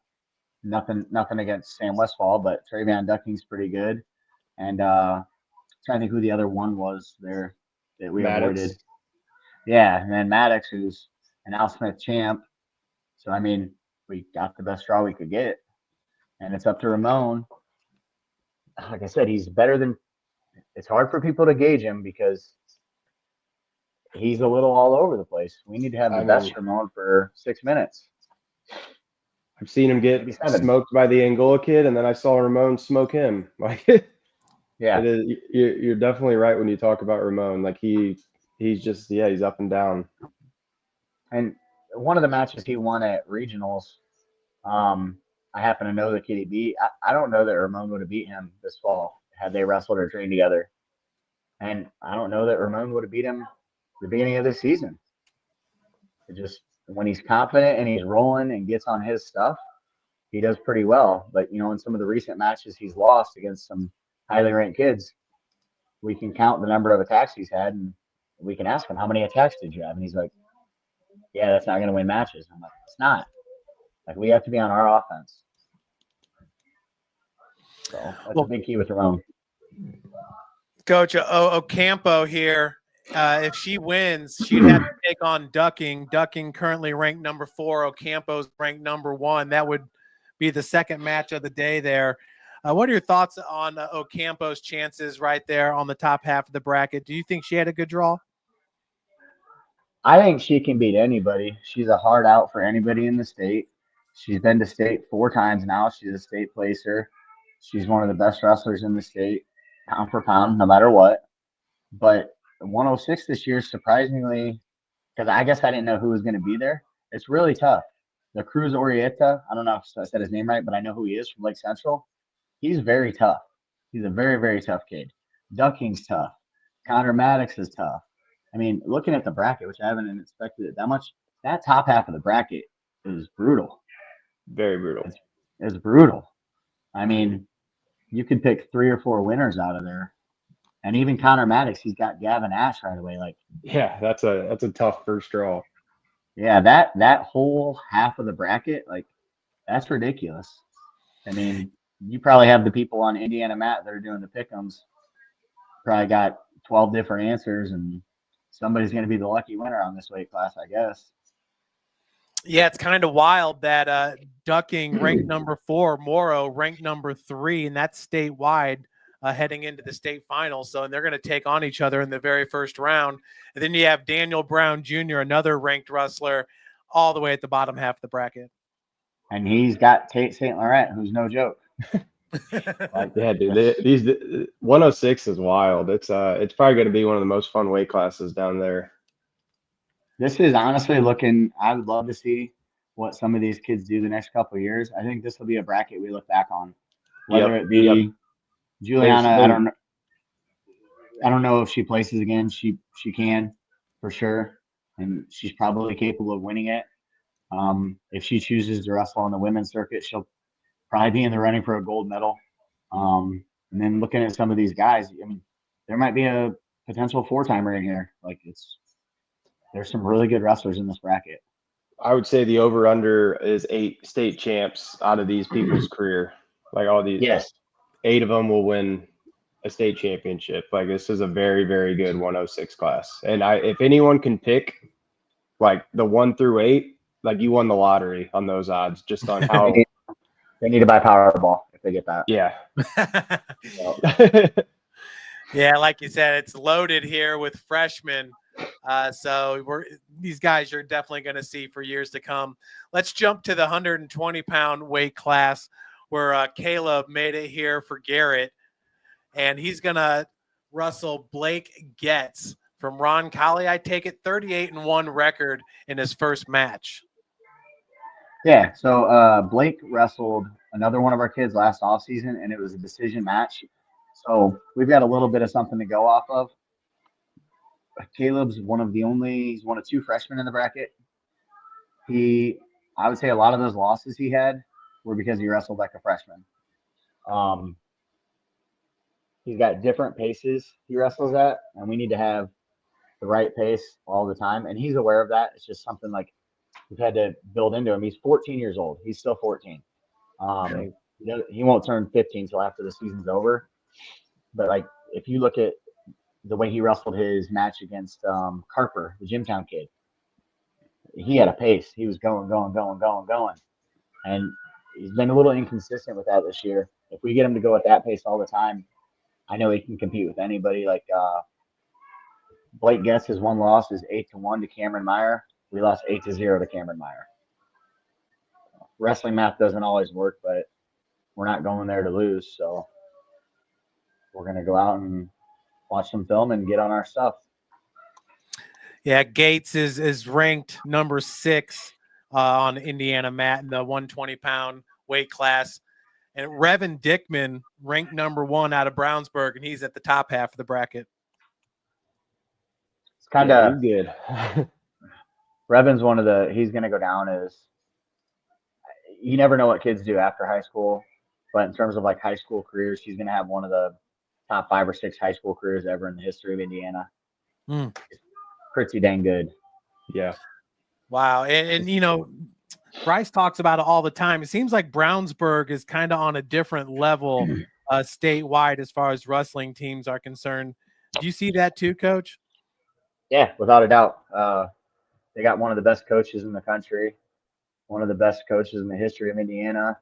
They got great assistants. They've got a lot of kids that go to their school that want to be really good at wrestling and eat, sleep, and breathe wrestling. Like, they're a top 12 team in the country for a reason. They're dominant. Impressive. Got a dominant culture there. Same kind of culture that you're building at Garrett as well. And let's take a look at Cameron Baker here in the 126-pound weight class. Baker all the way at the top, and he's got to take on Rowe from Avon first match. Yeah, 126 is one of the weight classes that I thought was one of the roughest in the state. I thought 106 and 126 were kind of 2 that stuck out to me. there was not going to be a great draw for Cameron. There was not going to be a great draw from anybody from the Fort Wayne semi-state. Like, Especially we drew into Evansville, so that doesn't help out. yeah, and that's what I mean by that. Like, we drew into Evansville, and that's rough. They're stacked. Cameron's going to need to – the biggest thing I told our kids, like, you're the 4. I'm never going to lie to them. You guys are underdogs.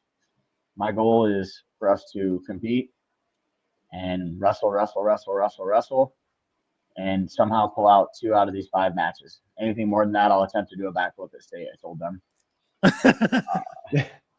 But yeah, that's the thing is, I explained to him today, like, an analogy I gave is I said, do you think that the Eagles are that much better than the Chiefs every time they play? Or do you think they came out ready to play that game that day? I'm like, there's upsets every year and everything. When I went to nationals in college, the kid that won the 165-pound bracket was unseeded, and he decided, I'm going to go win a national championship these next 2 days. And he did. Like, stuff like that happens, and that's why we do the sport. You go out there and wrestle, leave it all out there, and, you know, you don't go out there and be like, all right, well, I'm going to hope I hit a lat drop or a Splato right off the bat to beat this kid. No, you wrestle, and then late in the match, if you're losing, then maybe you try that stuff. But just compete. Yeah. So, Coach, at this point, you're in a good place because, like you said, you got more kids to state than you really thought that you were going to. So you're kind of playing with house money right now. These guys can just go into state and wrestle carefree, wrestle their hardest, and see what happens. That's honestly what we talked about, and I used the term house money. I'm like, some of you guys, your career's over after this weekend. 2 of you. I'm like, 3 of you get a few more cracks at it. Hopefully, you never know what's going to happen, but we don't want to celebrate like, all right, we made it to state, yay. No, you go down there to compete and try to get a medal and try to win a state championship. That's why you do it. And, you know, just like, let's say Caleb, for example, he's a freshman that made state at a really tough weight class.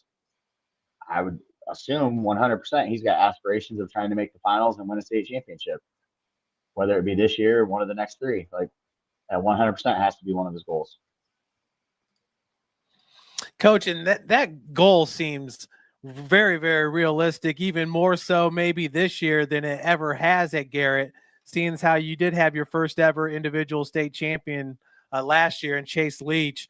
Do you feel like Chase kind of knocking down that goal for the high school has, I don't know, helped the younger wrestlers? I mean, obviously, I would think so. Yeah, but it started before then. We had kids in the top 3. We had kids who lost heartbreakers on Friday night. We had Fielden, who was in the finals twice. And I mean, when you get 3rd, when you get 4th, when you get 6th, when you place at state, you're literally points away from being a state champion. Or you lose on Friday night by a decision, and that kid goes on and makes the finals. Like, so you know you're really close, but there's no easy matches at state. You're wrestling, and you're wrestling the best kids in the state. So it's not always, there's not a Revan Dickman at every weight class. And it's not always who like the best wrestler was all year in the States, who has the best weekend. You got to put it together that weekend and be the best those 2 days. Well, we can move on to 157. Brian Barrett advanced for Garrett, 39-8 record on the season. And he's going to take on Arbery from, I believe, is that Warren Central as well? Yeah. Yep. And Christian Arbery is ranked number 4 in the state, a 34-3 record. Yeah, we're okay with that draw. We've seen him wrestle. We got a common opponent. Barrett is fairly new to wrestling still, what people don't understand. He only started wrestling as a freshman. Just by happenstance, ended up moving to Garrett when he was a junior from another state. And he was very, very raw last year, and he's still raw this year, but he's starting to do some really good things. So the biggest thing we talked about is when you wrestle in these spurts and you take down some of these top-ranked kids, because he scored takedowns. He scored a takedown on the number 2 kid in the state this year. Like, when you do that, we have to continue to do that for 6, maybe 7 minutes, maybe whatever the max time could be on a match. The ultimate tiebreaker. I can't figure it out right now, but you got to be able to do that the whole time. And I don't think he wrestled as well as he wanted to his last 2 matches, and I think he knows that. So I think he's going to bring it all Friday night, and I think it's going to be a really, really good version of Brian Barrett. Coach, when you said he got the takedown on the number 2 ranked wrestler, was that Brant Beck from Rochester? Maybe the kid's third then. It's Stitz. Yeah, from Center Grove. Yeah. Yeah, you see Yeah. Silas Stitz is on the top half of the bracket. Looks like New Prairie, Matthew Staples, 41-0 and just a freshman. Mm-hmm. Yep. Ranked number 1 in the state. Yeah, he's a pretty tough kid. Him and Stitz had a good match. Him and Arbery had a good match. I won't lie, though. When Barrett wrestled Stitz, he got tech called after he scored the takedown, but it was almost like a kid who's not used to that atmosphere. He scored a takedown, and maybe it's like, oh, yeah, that's awesome. Now the match is over. Like, you got to keep wrestling. If you can do it once, you can do it for a whole match. You just got to train yourself to do it. I mean, we got a guy that lives in this area that is like a friend of the program, and he was teasing Brian last year in the off season. And we had club, and he goes, I'm gonna beat Chase Leach today in front of everybody during King of the Mat. And he's like, all right, we'll see. He did. Took him down in front of everybody. It's like he's got the capabilities to do it. We just got to do it for the whole match and keep chugging along. So I think he can. It's been a process for him. He's still really new to wrestling. I hope some school around here or in the state of Indiana picks him up, because the kid is not done wrestling. And I truly, truly believe if he goes to Manchester Trine, Indiana Tech, Marion, Wabash, I think he can end up being an All-American. He's very, very green with his wrestling. He just started to tap his potential.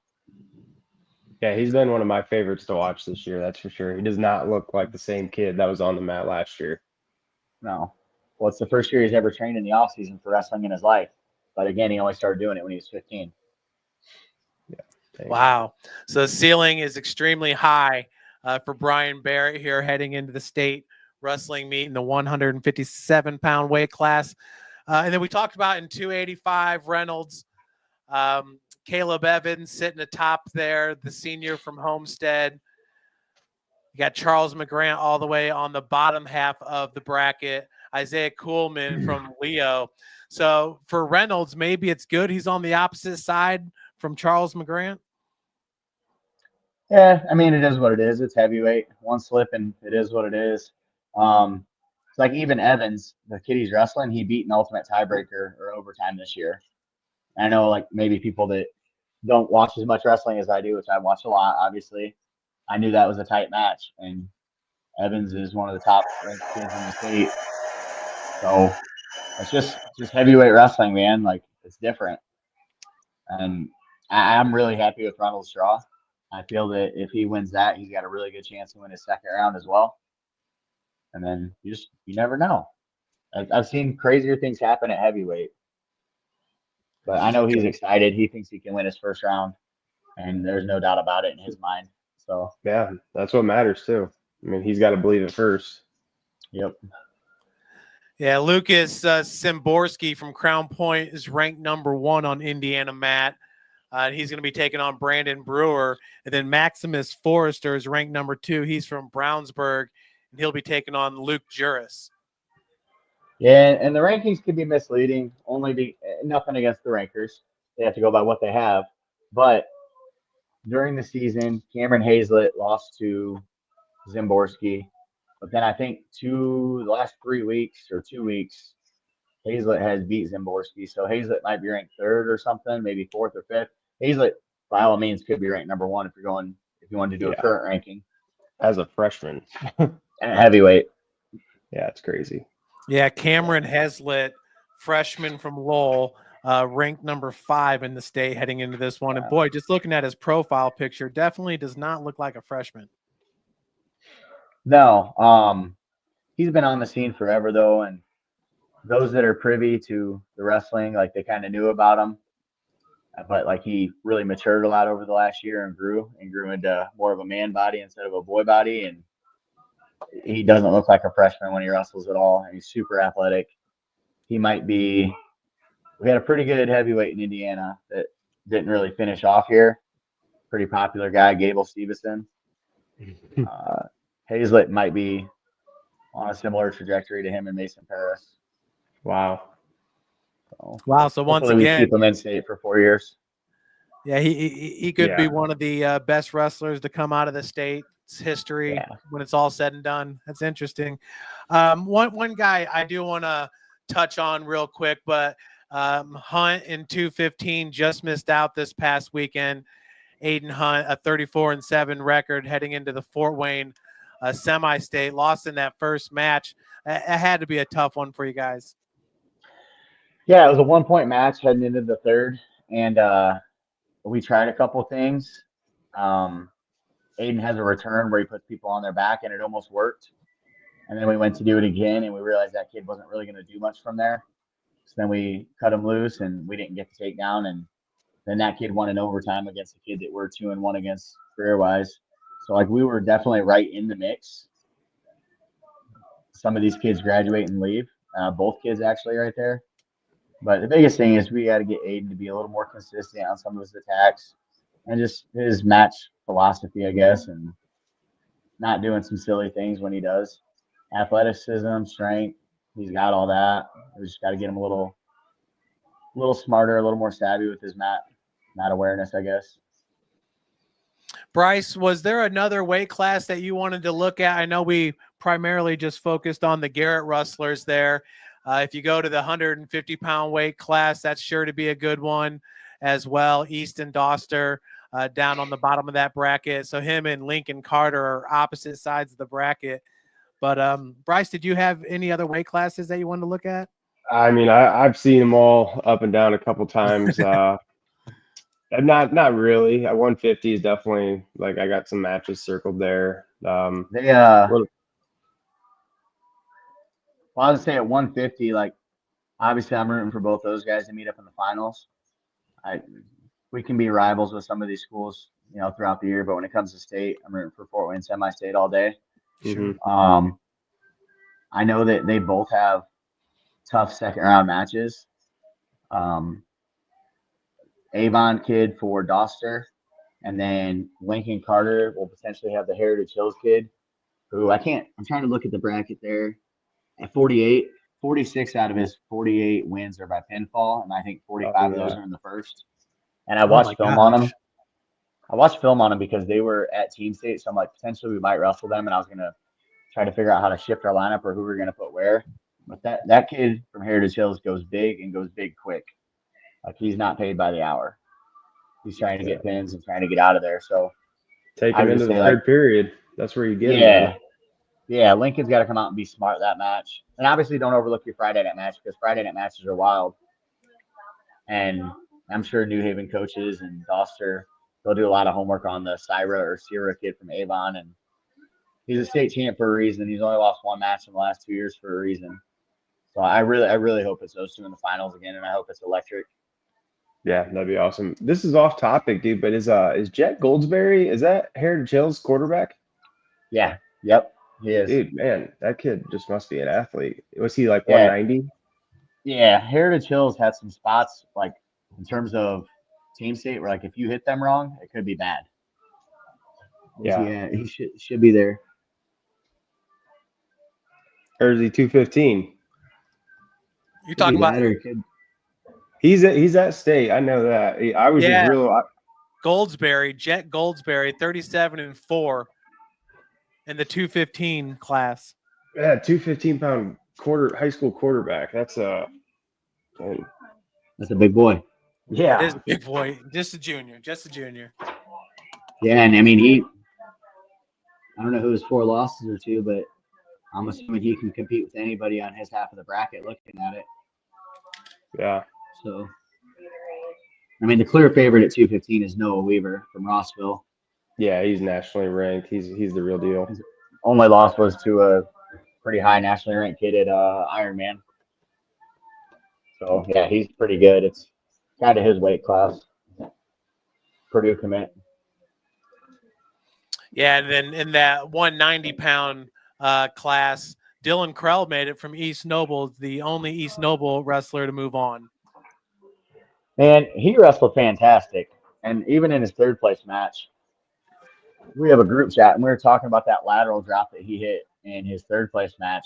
He had a lead, but he hit it, but he baited it. Like, He just looked like he'd done it a million times, like he knew exactly what he was doing. And we're all sitting mass side and we're like, ooh, like That's a that good was one. I nice. gotta go back. I gotta go back and watch that one then. Yeah, phenomenal throw. Yeah, he wrestled phenomenal.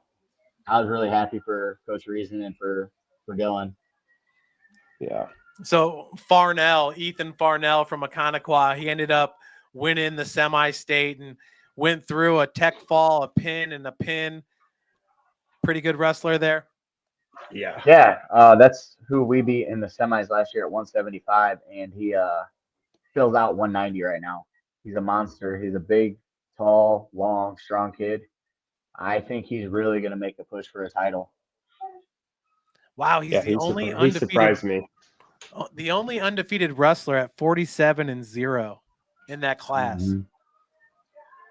Yeah, and they obviously, like, if you look at, I'm sure there's a Brownsburg kid in there. Yep, Gunnar Henry. He's got 3 losses, and I think 2 of them are out of state, and the other loss is to Waylon Kressel, who bumped up and beat him like 10-9 or something. Oh yeah.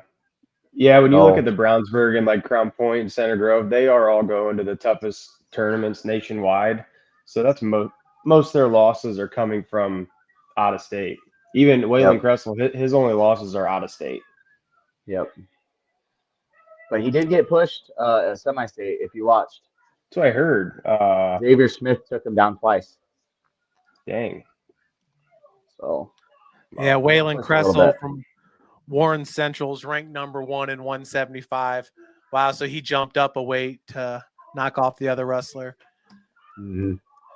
Good stuff. Bryce, did you have anything else left for Coach before we cut him loose? No, just awesome season. I mean, you had 2 girls state champs, team state title. Yeah, I'm proud of you guys. It's definitely a lot of, like you said earlier, a lot of highs and a lot of lows. But like coming into the season, I didn't predict like winning a team state title or anything like that. Like I knew we obviously could, but the way we did it, I didn't think that was going to happen. Yeah, I mean, thank you. I think going forward, we just need to make sure that we don't have everything's got to be important. And maybe we lost track of some stuff after that. I'm not sure what happened for sure, but I know that we return a lot of kids. We have a kid that lives in my basement. They'll be on the team next year, and a couple of his buddies. So we got some kids coming up. They're going to be pretty good, and we'll have a really solid team. And I hope that we can maintain focus throughout the whole year and have every plate spinning when we get to semi-state. So I think we have a great chance to win semi-state next year. I think our girls have a chance to repeat, and we've got some hammer girls coming up that I think will be one of the top 3 or 4 teams in the IHSA in the girls division too, which is pretty awesome. Yeah. Be awesome. Coach, is that the name of your wrestling club? Is it Hammer Wrestling?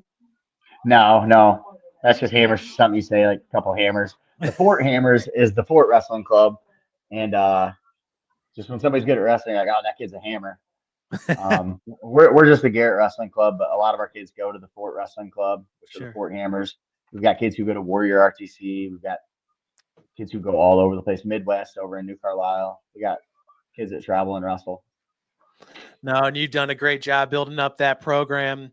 We wish your wrestlers all the best this weekend. It's going to be crazy environment down there at the Cambridge Fieldhouse?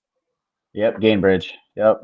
Gamebridge. And Coach, for anybody who's never been down there, can you just take them through that experience? I mean, what was it like in that state championship match last year when Leach finally got the W?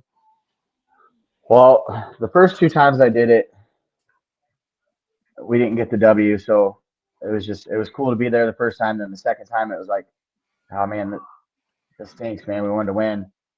But at one point in time, the people that are there watching, there's a lot of fans of wrestling that come to watch that last session. So like it's pretty quiet when like they're not doing anything and like you can hear yourself coaching, and it's kind of weird.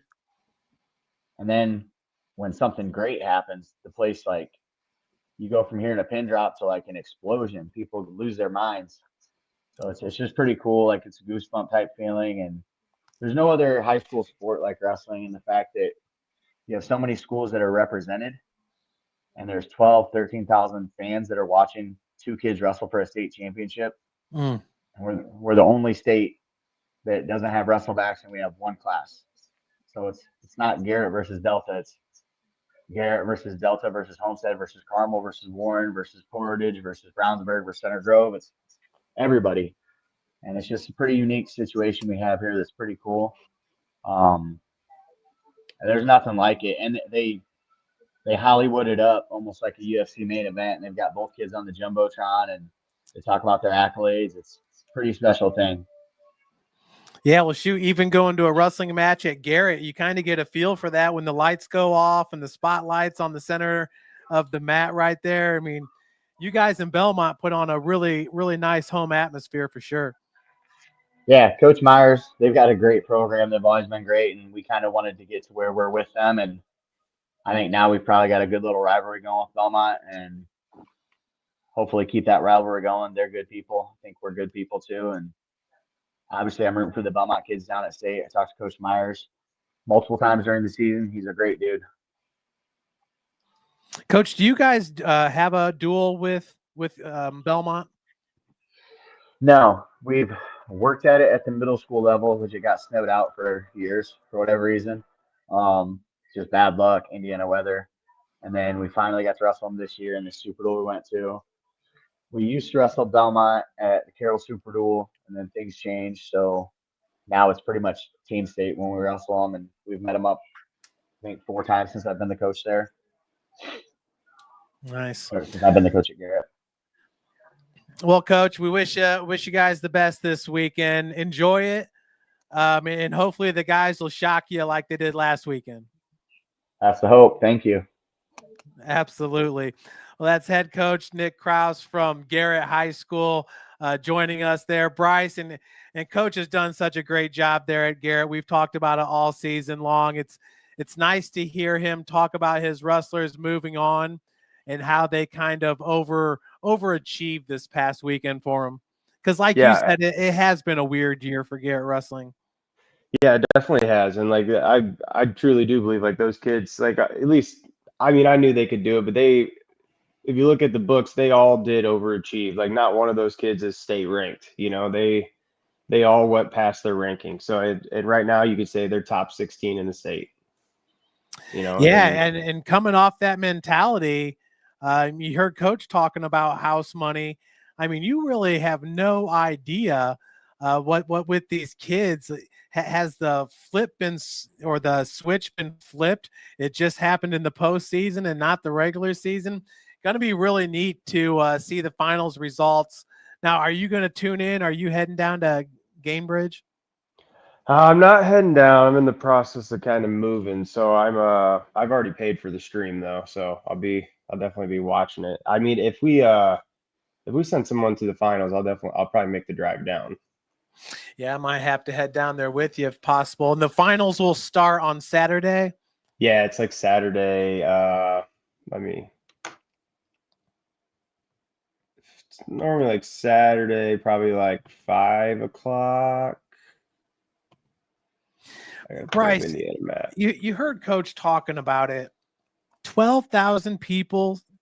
Like seriously, are there literally 12,000 people in the arena watching 2 wrestlers? Absolutely, man. You can't unless you were there. Dude, it's a little bit better now that they've kind of changed it up. It used to be crazy, man. Like you could get trampled going in there to try to get a seat. Like everyone was running and trying to save seats. It was a blast. I know how that is. The people it's a little bit different they go now. there and they claim the row of seats. Oh yeah. But yeah, man, it is. I'm really curious to hear it this year because the new takedown's 3, and when there was like a 2 call, and you'd hear the whole stadium go 2. I want to know what it sounds like this year. So the finals, the introductions are going to start at 7 p.m. and the introductions are fantastic. They are so cool to watch, especially when you're there, man. You get chills just like hearing it, and it's the announcer always does a great job. We used to have that Kevin Whitehead. He knocked it out of the park. But 7:30 is when they say the finals are going to start. So 106 will start at 7:30. That's wild, though. I mean, 12,000. You know, your Class 6A boys state championship football game is going to get about 12,000, I think. So 12,000 for just 2 kids wrestling is something else. Well, like Kraus said, it's every team, and it's if I'm going there, I'm definitely gonna watch the finals. That's my favorite part, even if I Right. don't have a dog in the fight, I'm not missing the finals. I don't miss the finals either way. I'm either watching it online or I'm there. Yeah, and tell the fans the process of watching it online. You just go to ihsatv.org and purchase the finals, or do you Yep. purchase the whole weekend pass? You can do that too. I would recommend doing it. It gets a little like if you want to be real good about it, you need to have track wrestling open up on your phone or your computer. That way you know who's coming up on what mat, and then you could switch to that mat because they're going to be running 4 mats for the pretty much every time besides the finals. Or yeah, 4 mats. So Friday night will be 4 mats. Yep, and it goes quick. So yeah, you definitely need to know if you got a wrestler picked out, you want to be able to be on that mat when he's wrestling. Well, excellent. Man, one more week left. So Bryce, we'll have you on next week and we'll talk about the finals. And hopefully we have a couple individual state champions. That Easton Doster and Lincoln Carter, I think I'm going to purchase just to see what happens with that matchup right there. And hopefully they make it to the finals. That would be amazing. I love to see the match either way, but yeah, I hope it's under the lights, man. That would be really cool. That way Fort Wayne would at least be guaranteed to get a champ. Yeah, which is really, really cool. When was last time something like that happened where both the kids were from the 260 area? Yeah, there's Doster right there and Carter directly underneath them. It's almost like they wanted this matchup to happen, so they put them on opposite sides of the bracket. Yeah, well, it has to happen like that because they got first and second. They're semi-state, so one's going to be on one side, and the other they obviously got to split them. Yeah, for sure. I know I asked Coach real quick, but could you see Garrett versus Belmont or Garrett versus Adams Central in the future as far as like a wrestling duel? Yeah, we used to at AC. Man, I don't know if that just changed like in the last 2 years, but that always was a duel. It does get tricky though, because obviously they kind of have a habit of going to state in football. So that's right. I know that you never see the actual like weights that kids are at, especially the Adams Central kids. They kind of slowly get down to their weight. And the Belmont thing that could happen. I could see us being repeat team state, like both going to team state, so you could see that duel. I mean, I guess that happens about every other year. Just history speaking, but yeah, it'd be cool to get a duel with them. Absolutely. Yeah, I think it would be cool. Just something set aside, on a night where they're kind of the primary schools wrestling in Northeast Indiana. And, I know we've talked about it a few times. Garrett, they packed the lower bowl for wrestling, and Belmont, Adams Central both have great atmospheres as well. So just something neat to see. Yeah, definitely some good crowds. Some fans that know what they're talking about too. No doubt. So, all right, Bryce. Well, anything else you want to add about this weekend? Was there one particular match that really sticks out to you on Friday night? Oh man, I got to tell you about your the Biddle, Riley Biddle. He his first match. Do you know what a spladle is? No. You need to Google a wrestling spladle after this. It's pretty wild. So he hit it on the kid in the first round match, and then the next match he has Godinez, and then Godinez does it to him. I mean, you see that move like maybe once a tournament, if that, and then it was just crazy that Biddle hit it, and then it got hit on Biddle. Dude, it looks like it hurts. Yeah, he's a super athletic kid. Wouldn't surprise me. Here's how to spladle right here. So yeah, we'll have to look more into that. But yeah, it was tough.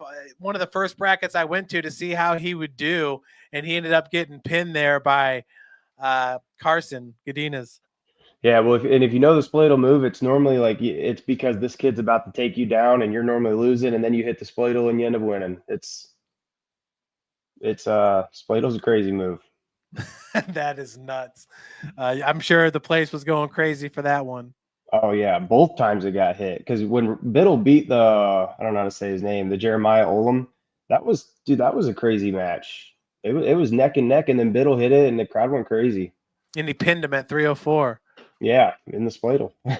Once you get in that Spladle, you're not getting out. Like, I've never been in it, but it doesn't look good. That's right. You see that guy right there? Oh, is it this one right here? Yeah, well, you see, yeah, right there, just his face and everything. Like both of his legs are up. Yeah. Yep, that's it right there. Oh, okay. So you're using your legs to lock one and your arms to lock the. Oh my gosh. And then their heads up against your belly. Oh, it's brutal, man. Wow, and both guys hit it. Yeah, it was nuts. It was cool, and it wasn't because obviously Biddle had to lose, but it was East Noble versus Andy versus Sam Reason. They were both on the podcast 2 weeks ago. Wow. Well, yeah, once again, it's going to be fun to follow this weekend, and it's almost over, Bryce. We'll have to find some kind of summer showcase or something to go do where a lot of our Northeast Indiana top wrestlers will be at. Yeah, we definitely do. So we'll make something happen. Good deal. Well, that was Bryce Schindel. Man, we had Coach Kraus on, which was awesome. Coach Justin Jordan from Whitko, Coach Shearer from Columbia City, Tim and Keith. So it's been a fun show.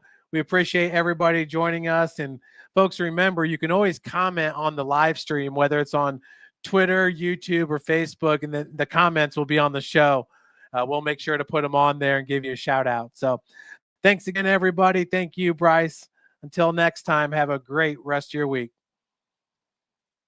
White Shoes Kelly Chevrolet. We offer a wide selection of new and used inventory with a team that guides you to your perfect fit. Our certified pre-owned options ensure peace of mind with warranties and rigorous inspections. Competitive pricing, flexible financing, and convenient trade and services, making your dream Chevrolet a reality. Trust our experienced service team to keep your vehicle in top shape, and enjoy free car washes as long as you own your vehicle. Anderson Heating and Air, locally owned and operated with over 50 years of experience. Call us today and get a free quote on a brand new furnace and AC, financed and available. Don't wait. Call us today and sign up for a maintenance agreement and stay cool.